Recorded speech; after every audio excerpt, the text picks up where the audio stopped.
Hello नमस्ते सन्जय मैले नयाँ भिडियो लिएर उपस्थित भएको छु। आजको भिडियोमा मैले स्मोक एग्रो पोड किट लिएर आएको छु र खास यसमा प्रब्लम भनेको स्विचको प्रब्लम हो। त्यही भएर चाहिँ यो कस्टमरले रिपेयरको लागि दिएको छ भने पहिला सुरु यसलाई हामीले कसरी डिसेम्बल गर्ने भनेर चाहिँ मैले फर्स्ट भिडियो बनाउँदैछु र सेकेन्डमा चाहिँ मैले स्विचलाई चाहिँ कसरी रिप्लेस गर्ने भनेर चाहिँ म सेकेन्ड भिडियो लिएर आउनेछु। आजको भिडियोमा चाहिँ यसलाई चाहिँ डिसेम्बल कसरी गर्ने, यसलाई चाहिँ रिमुभ कसरी गर्ने यो भिडियो चाहिँ म बनाउन जाँदैछु। र मेरो भिडियो कस्तो लाग्छ प्लिज लाइक कमेन्ट र सेयर गरिदिनु होला। साथै नयाँ भ्युअर्सहरू मेरो च्यानल भिजिट गर्दै हुनुहुन्छ मेरो च्यानल चाहिँ सब्स्क्राइब गरिदिनु होला। साथै बेल आइकनलाई प्रेस गरिदिनु होला। र बेल आइकन प्रेस गर्दाखेरि चाहिँ एउटा फाइदा के हुन्छ भन्दाखेरि जतिखेर मैले नयाँ भिडियो हाल्छु सबभन्दा पहिला चाहिँ नोटिफिकेसन मार्फत चाहिँ हजुरहरूलाई चाहिँ भिडियो जान्छ र तपाईँहरूले सबभन्दा पहिला मेरो भिडियो हेर्न सक्नुहुनेछ। र यो भिडियोलाई धेरैभन्दा धेरै सेयर गरिदिनु होला। पहिला सुरु चाहिँ कसरी चाहिँ हामीले यसलाई डिसेम्बल गर्ने भिडियो हेर्नुभन्दा पहिला चाहिँ मेरो च्यानलको सानो प्रोमो पछि चाहिँ हामी यसलाई सुरुवात गरौँ है त।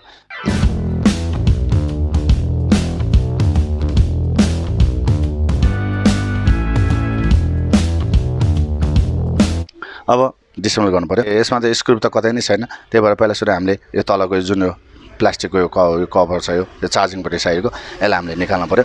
यसको लागि हामीले एउटा ओपनर यस्तो खालको ओपनर लिन सक्छौँ। यहाँ साइडमा राखेर यसरी थोरै प्रेस गरेर तल झारौँ। यसरी यो साइडबाट निक्ल्यो। यसलाई बिस्तारै यसरी निकालौँ। यो तलको भाग निक्ल्यो। अब यो हामीले यसलाई के गर्नु पर्यो भने यसलाई माथि तान्नुपर्ने हुन्छ। यसलाई माथि तान्नुपर्ने हुन्छ। यो तान्दाखेरि यसमा स्क्रिन छ। यो बटनले यहाँ तल स्क्रिनलाई प्रब्लम दिन सक्छ। त्यही कारणले पहिला सुरु हामीले यसलाई थोरै माथि तानेर यो बटनलाई निकालौँ। यसरी यो भागबाट निक्लिन्छ। यो बटनलाई थोरै तल पारौँ। बटन पनि निक्ल्यो। यसले निक्लेपछि यसलाई हामीले यहीँ भित्र नै हालौँ। यसलाई यहीँ नै लक लगाउँ।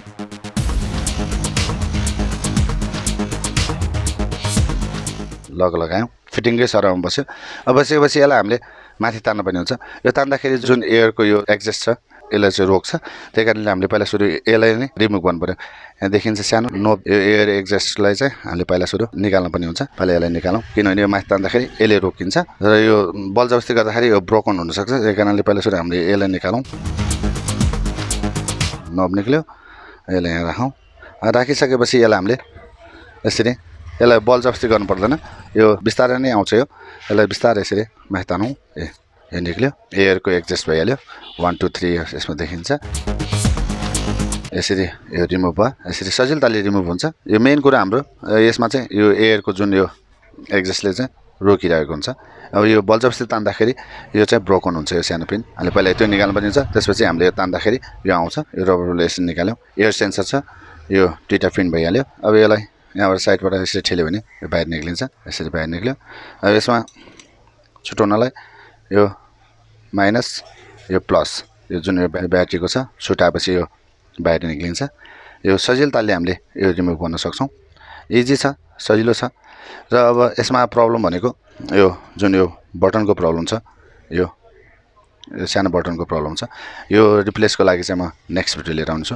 पहिला चाहिँ आज चाहिँ मैले यो सिर्फ यो कसरी डिसेम्बल गर्न सकिन्छ भनेर चाहिँ मैले यो भिडियो लिएर आएको र यो इजी तालले हामीले रिमुभ गर्न सकिन्छ।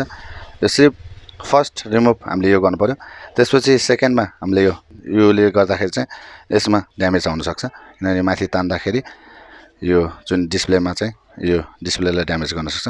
अहिले केयरफुल भएर चाहिँ पहिला सुरु हामीले निकाल्यो भने पछिको लागि सेफ्टी भयो। र त्यसपछि हामीले मेन यो जुन एयर एक्जेस्ट छ यसको जुन यो नब छ यो नबले नै म्याक्सिमम यो अड्काएर चाहिँ बाहिर ननिक्लिने हो। यो नब यसलाई हामीले पहिला निकाल्नु पर्यो। निकालिसकेपछि यसलाई हामीले सिर्फ माथि तान्ने हो। तान्दाखेरि यो आउँछ माथि सजिलो तालले इजी तालले। यसमा कुनै लगाएर यसरी तान्न पर्ने जरुरी छैन। यसरी तान्यो भने यो आउँछ। र त्यसपछि अरू त लगभग यो खोल्न रिमुभ गर्नलाई सजिलै छ। पछि यो स्विच हाल्ने हो। यसरी चाहिँ हामीले स्मोक एग्रो पोड किटलाई हामीले डिसेबल गर्न सक्छौँ। इजी छ, सजिलो छ। र सेकेन्ड भिडियोमा चाहिँ म यसको स्विचको लागि चाहिँ म लिएर आउनेछु। र नेक्स्ट भिडियो हजुरलाई जुन यो स्विचको लागि चाहिन्छ भने प्लिज कमेन्टमा लेखिदिनु होला। र साथमा जतिजनाले मेरो भिडियो हेर्नुहुन्छ प्लिज मेरो च्यानललाई सब्स्क्राइब पनि गरिदिनु होला। किनभने सब्स्क्राइबको भ्यू एकदम कम छ। प्लिज भिडियो हेरिसकेपछि सब्स्क्राइब पनि गरिदिनु होला र त्यो भिडियोलाई सेयर पनि गरिदिनु होला। कस्तो भिडियो हजुरलाई चाहिन्छ प्लिज कमेन्ट पनि गरिदिनु होला। स्मोक एग्रो पोड किट डिसेम्बल भिडियोबाट चाहिँ म बिदा लिन चाहन्छु।